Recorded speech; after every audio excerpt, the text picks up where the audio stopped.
कहानी शुरू होती है 1862 से एक गांव से, जहां पर एक नर्स शहर से आई थी। उसको यहाँ गांव की कमेटी ने मिलने बुलाया था और जब ये यहाँ पर आती है तो उसे कमेटी के लोग बताते हैं इस गांव में एक बच्ची है, उसका नाम ऐना है और ऐना ने काफी महीनों से कुछ भी नहीं खाया। उसकी फैमिली का ये कहना है कि वो बगैर खाए पिए जिंदा है। इस बात को 3 से 4 महीने हो चुके हैं, मतलब उसने इतने वक्त से कुछ भी नहीं खाया था। अब कमेटी यहाँ पर ये पता करना चाहती थी कि ऐना खाना खाती है या नहीं, या फिर सच में कोई जादू या चमत्कार है। इसीलिए इन सब बातों के बारे में पता करने के लिए कमेटी ने एक नन और नर्स को यहाँ पर बुलाया था। नन यानी कि सिस्टर को ये पता करना था कि वाकई ये सब गॉड की वजह से है। अब नर्स को एक आदमी ऐना के घर लेकर जाता है। ऐना का घर गांव से दूर अलग सी सुनसान सी जगह पर था, जहाँ पर अक्सर लोग ऐना को देखने आया करते थे। मतलब ये सब के लिए एक हैरान कर देने वाली बात थी कि एक बच्ची जिसने इतने वक्त से कुछ भी नहीं खाया वो बिल्कुल ठीक है।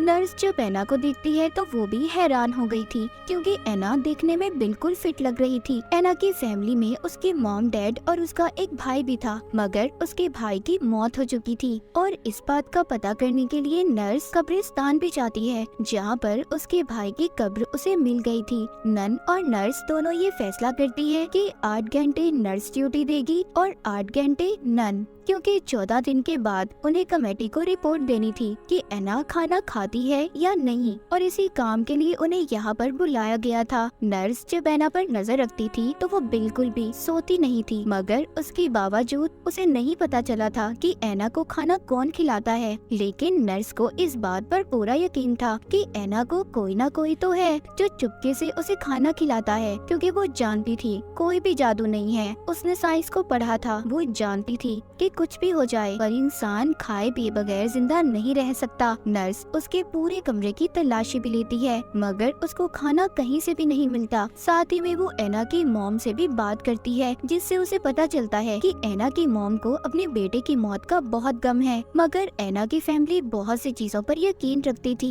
मतलब हेल, जहन्नुम, हेवन, जन्नत, आत्मा, इन सब चीजों पर। एक दिन नर्स ऐना को अपने साथ वॉक पर लेकर जाती है। ये उसे बहुत ज्यादा वॉक करवाती है। ये टेस्ट कर रही थी कि शायद इतना ज्यादा चलने के बाद उसे भूख लग जाए, पर ऐसा कुछ भी नहीं होता। ऐना बस पानी पीती है और वो भी बहुत थोड़ा सा। इसी दौरान लोग भी उससे मिलने आ रहे थे, उसकी तस्वीरें भी ले रहे थे। जाहिर है ये सब के लिए हैरान कर देने वाली बात थी कि खाए पिए बगैर एक इंसान कैसे जिंदा है। एक दिन नर्स से मिलने एक जर्नलिस्ट आता है, जो यहाँ पर कुछ खबरों को हासिल करने के लिए आया था। इसका नाम विल था, पर उसको नर्स से कुछ खास पता नहीं चलता। इसी बीच नर्स ऐना की चेकिंग भी कर रही थी, मतलब उसे ऐना के अंदर सब कुछ बिल्कुल फिट लग रहा था। नर्स एक दिन सोचती है कि अक्सर ऐना दिन में तो कुछ भी नहीं खाती, पर उसके मॉम डैड अक्सर रात को उससे मिलने आते हैं। वो सोचती है हो सकता है उसके मॉम डैड उसको छुपकर खाना खिलाते हो। अब नर्स ऐना के मॉम डैड से भी कहती है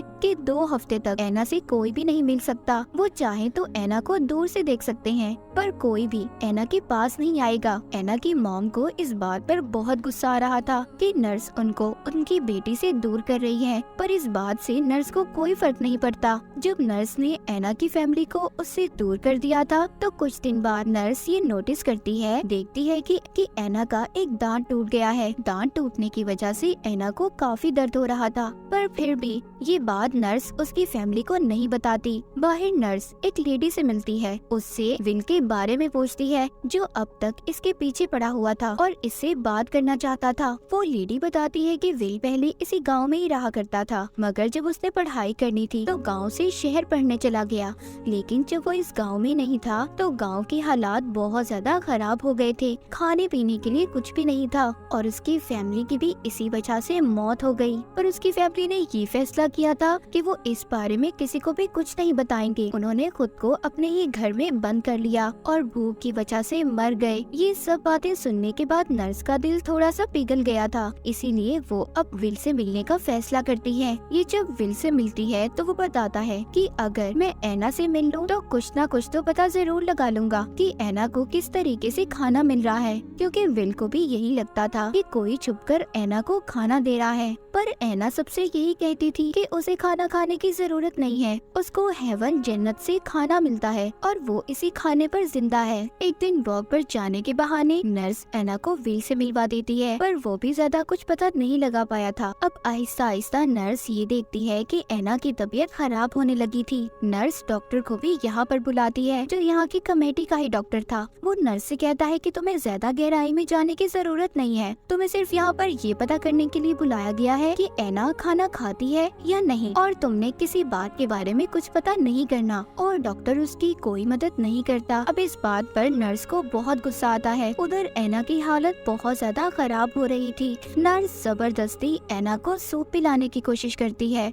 वो पाइप उसके मुंह में डाल देती है, पर एना वो भी नहीं पीती। कहती है कि आप मेरे साथ जबरदस्ती नहीं कर सकती। इसीलिए नर्स उससे सॉरी बोलती है। एक बार फिर बाहर नर्स जब एना को वॉक पर लेकर जाती है तो इनके साथ विल भी था। एना इन दोनों को एक कुएं के पास लेकर जाती है और कहती है कि ये एक पवित्र कुआं है। उसके पास एक पेड़ भी था जिसकी टहनियों पर लोगों ने धागे बांधे हुए थे। पर इसी कुएं के पास एना बेहोश हो गई थी। उसको सांस लेने में भी तकलीफ हो रही थी। नर्स ये बात समझ गई थी कि अगर सब ऐसा चलता रहा तो एना बहुत जल्दी मर जाएगी। एक दिन नर्स जब नाश्ता कर रही थी तो अचानक से उसके जहन में सोच आती है कि वो जल्दी से एना के घर जाती है। वो एना को कहती है, जब तुम्हारी मॉम तुमसे मिलने आती है तो वो तुम्हें अपने मुंह में चबाकर खाने को लाती है, जिससे उसे खाना मिलता है। पर उसकी मॉम ने उसे बताया था कि ये खाना हेवन से आया है। एना सिर्फ 11 साल की थी। उसे बचपन से ऐसी बातें सिखाई जा रही थी, इसीलिए उसने अपने दिमाग में इन बातों को बिठा रखा था। नर्स एना को समझाती है, जो तुम खाती हो वो फूड खाना है,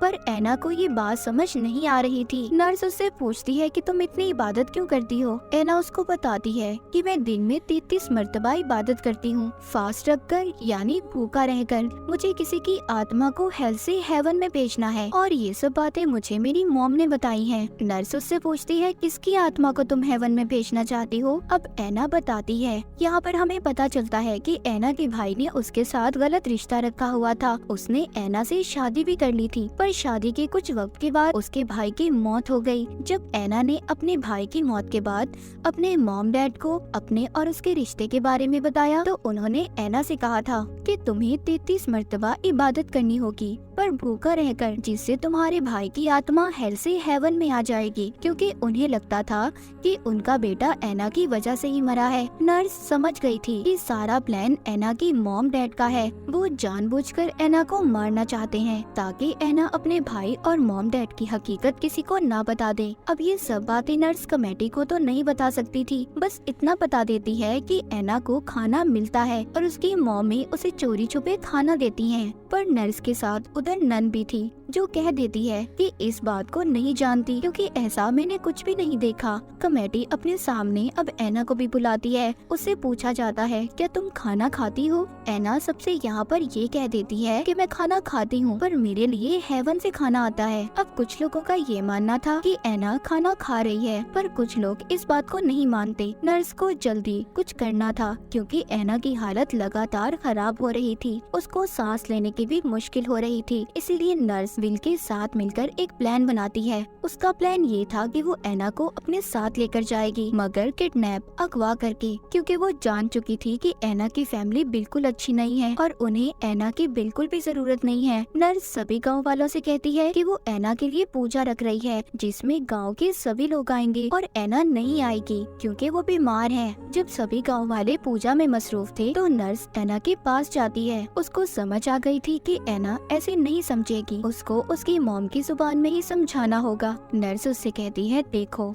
अब तुम मरने वाली हो, पर क्या पता गॉड तुम्हें नई जिंदगी दे दे, एक ऐसी जिंदगी तुम्हारे साथ कभी कुछ गलत नहीं हुआ। एना भी नर्स को हाँ बोल दिया था। वो कहती है, हाँ अगर मुझे नई जिंदगी मिली तो खुशी खुशी मैं उस नई जिंदगी को जीऊंगी। नर्स अब उसको उसी कुएं के पास लेकर जाती है और कहती है कि अब तुम अपनी आंखें बंद कर लो, तुम आहिस्ता आहिस्ता मरने वाली हो। फिर थोड़ी देर बाद वो एना को आंखें खोलने का बोलती है। अब वो एना को एना नहीं बोल रही थी, बल्कि उसने उसका नया नाम भी रख दिया था। जब एना आंखें खोलती है तो नर्स उसे कहती है, क्या तुम्हें भूख लगी है। वो कहती है, हाँ मुझे खाना खाना है। नर्स उसको खाना खिलाती है और यहीं पर छोड़कर चली जाती है। जाकर उसने उसके घर को आग लगा दी थी। फिर अगले सीन में हमें दिखाया जाता है कि नर्स कमेटी के सामने आती है और उसे बताती है कि एना मर चुकी है। उसने पहले से अपनी डायरी में लिख लिया था कि इतने बजे बजे उसकी तबीयत खराब हुई और इतने बजे ऐना मर गई। पर किसी को भी उसकी बात पर यकीन नहीं आ रहा था, क्योंकि किसी को भी ऐना की लाश नहीं मिली थी। पर फिर भी कमेटी के लोग नर्स को कुछ नहीं कहते और जाने देते हैं, जिसके बाद नर्स के पास नन आती है जो उसे कहती है कि जब गांव में पूजा हो रही थी तो मुझे कुछ अच्छा नहीं लग रहा था। तभी जब मैं वापस आई तो मैंने देखा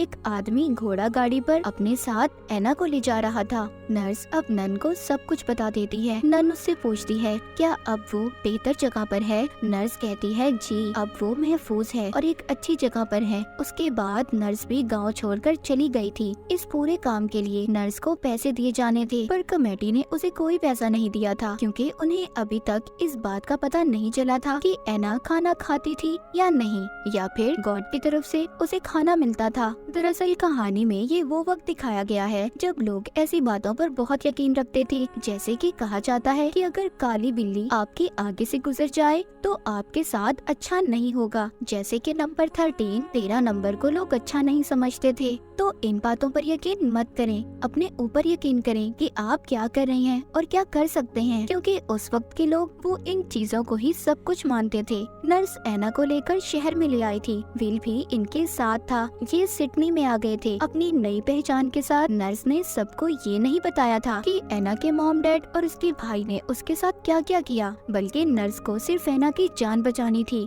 उसने उसे अपनी बेटी बना लिया था और विल के साथ शादी कर ली थी। ये तीनों हंसी खुशी जिंदगी गुजार रहे थे। और अब मेरी दूसरी साथी वंडर मूवी को एक्सप्लेन करेंगी।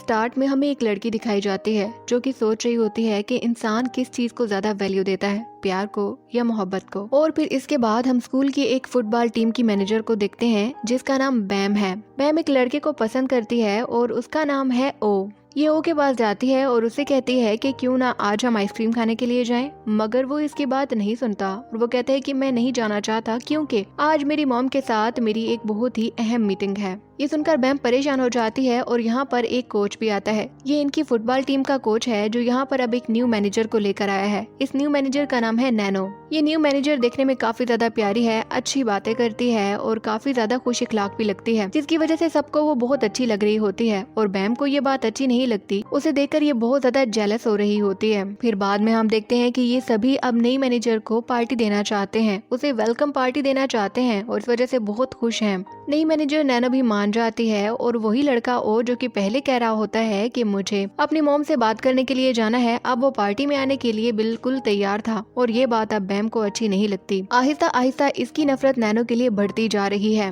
अब क्योंकि ये तो पुरानी मैनेजर थी और नई मैनेजर से ये बहुत सारे काम करवाती है, खुद बैठी रहती है और उसे हर काम करवाती है और वो बेचारी भी लगी रहती है। और जब ओ ये बात देखता है तो वो आकर उस लड़की नैनो से कहता है कि मैं तुम्हारी मदद करूंगा और साथ ही में बैम से भी कहता है कि तुम इसी से सारे काम करवा रही हो, खुद तो कोई काम कर नहीं रही हो। अब यहाँ पर बैम को और भी ज्यादा गुस्सा आ जाता है। इसके दिल में अब नैनो के लिए नफरत बन गई थी। और फिर जब ये बाथरूम जाती है तो ये बाथरूम की दीवार पर अपनी ये विश लिखती है कि काश उसके फेस से स्मेल आने लगे, यानी नैनो के फेस से। बाद में नैनो बैम से मिलने के लिए आती है और तब वो देखती है कि किस तरह से नैनो ने दीवार पे लिखा हुआ है कि उसके फेस से स्मेल आए। अब हालांकि नैनो ने ये देखा तो उसे तो परेशान होना चाहिए था, मगर वो परेशान नहीं होती बल्कि वो स्माइल करने लगती है और उसकी स्माइल देखने में काफी डरावनी थी। फिर रात को बैम अपनी डायरी पे लिख रही होती है कि आज किस तरह से वो एक नई लड़की से मिली और अब उसे वो लड़की बिल्कुल भी अच्छी नहीं लगती और बहुत अच्छा हुआ कि उस लड़की ने देख लिया कि मैंने वॉल पे उसके लिए क्या लिखा था। अगले दिन बैम जब नैनो के पास से गुजरती है तो इसे बहुत ज्यादा स्मेल आने लगती है। इसे समझ नहीं आ रहा था कि ये स्मेल कहाँ से आ रही है। ये सोचती है कि शायद ये स्मेल शर्ट से आ रही है। फिर बाद में यहाँ पर ओ भी आ जाता है और एकदम से बैम ऐसे बिहेव करती है जैसे कि ये तो नैनो की हेल्प कर रही है, उसके साथ काम करने लगती है, यानी कि ये दिखाती है कि ये बहुत अच्छी लड़की है। और फिर बाद में उन शर्ट्स को धो भी दिया जाता है और तब बैम को पता चलता है कि असल में ये स्मेल नैनो ही से आ रही है, क्योंकि शर्ट्स तो धुल गई हैं। बाकी लड़कों को भी लग रहा था कि ये स्मेल बैम से आ रही होगी, मगर फिर बाद में उन्हें पता चलता है कि ये स्मेल तो नैनो ही के फेस से आ रही है। और नैनो को खुद भी समझ नहीं आ रहा था कि उसके फेस से इतनी स्मेल क्यों आ रही है। अब बैम को भी समझ आ गया था कि ये वॉल पे जो कुछ भी लिखती है वो सच हो जाता है।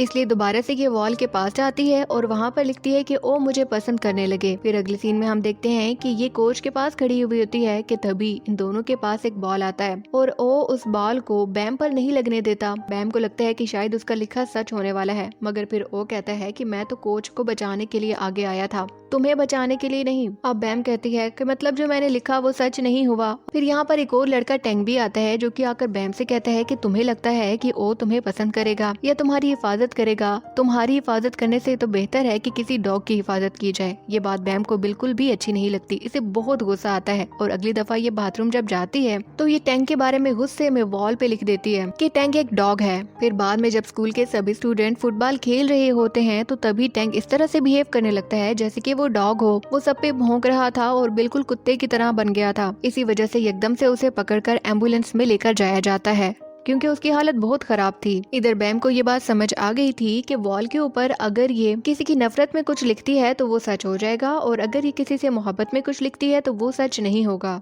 अब अपनी इसी बात को प्रूव करने के लिए ये इस बात का टेस्ट लेती है, यानी कि जब नैनो इसके सामने बैठी हुई होती है तो ये टेबल पर लिखती है कि नैनो एक डॉग है। इसको लगता है कि नैनो डॉग की तरह एक्ट करना स्टार्ट कर देगी, मगर ऐसा कुछ भी नहीं होता। यानी कि अगर ये चाहती है कि नैनो भी डॉग की तरह सब कुछ करे तो इसके लिए इसे बाथरूम की उसी वॉल पे लिखना होगा। उसी वॉल में वो मैजिक है, इसलिए ये बाथरूम जाती है और उस वॉल पे लिखने ही वाली होती है कि तभी इसे बाहर से आवाजें आती है। ये देखती है कि कुछ लड़कियां एक लड़की को बुली कर रही हैं, वो उसे बहुत ज्यादा तंग कर रही हैं और वो लड़की काफी परेशान है।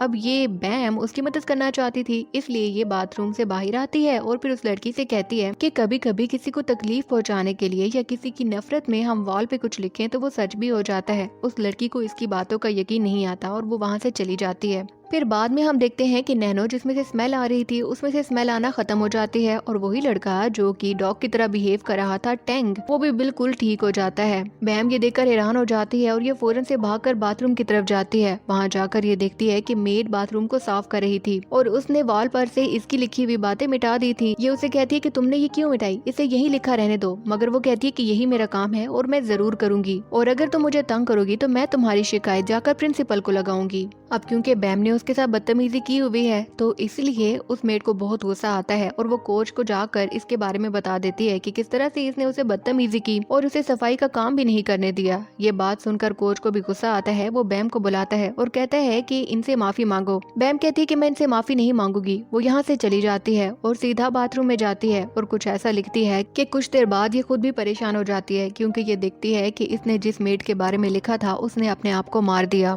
इसके बाद इसके पास वो लड़की भी आती है जिसे कि बुली किया जा रहा था और वो अब इसकी बातों का यकीन कर रही थी। बाद में हम देखते हैं कि नैनो रो रही होती है और रो कर बैम से पूछ रही होती है कि मेड ने अपने आप को क्यों मार दिया, वो तो काफी अच्छी इंसान थी।